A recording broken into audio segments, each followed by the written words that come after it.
na pa tayo, ang aga natin. 4:30 pa lang.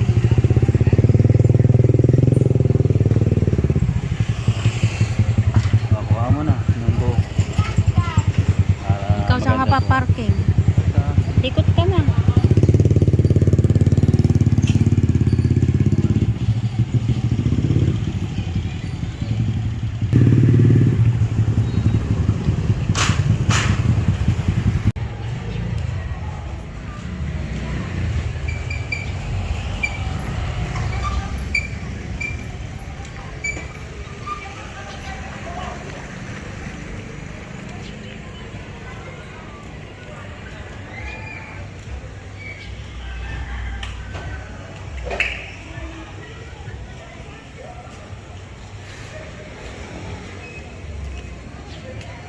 Pasok na tayo sa Parish of Christ the King. Oh, dyan pa ka boy, dyan pa.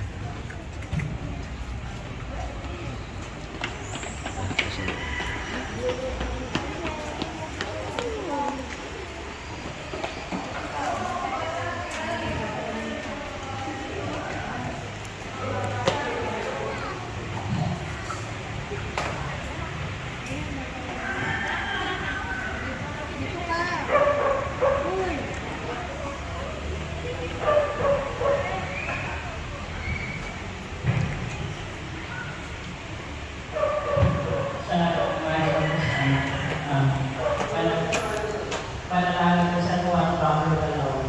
Kung sa Juan Pablo walang sapindahan na nalaman, ipagkaloob mo sa amin ang iyong pagbabasa, kagalingan ng tatas.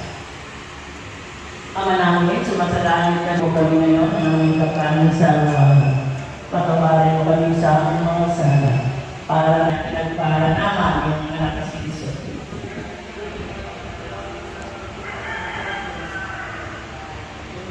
Luwalapit sa Ama.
Minamahal kong mga kapatid, magpakumbaba tayo at manalangin sa Diyos na ating Ama upang basbasan niya ang mga ito na tanda ng ating pagsisisi.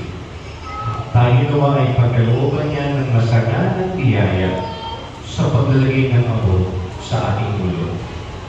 Manalangin tayo. Ama naming mapagpatawad, ginuguggog mo at itinatapok ang mga umahangin sa kasalanan at ikinalulugod mo ang nagbabagong buhay.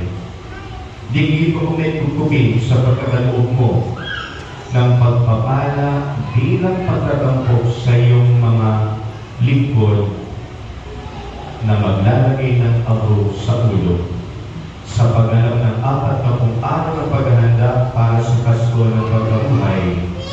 Marapati mo kami ay maging dalisay para sa pagdiriwang ng tagumpay ng iyong anak na siyang namamagitan kasama ng Espiritu Santo magpasa walang.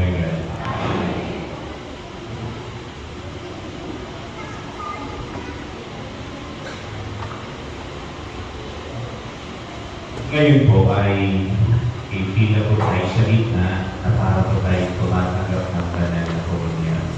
Virus na lang po tayo para po mas madali. Salamat po. Pagsipuan na po tayo.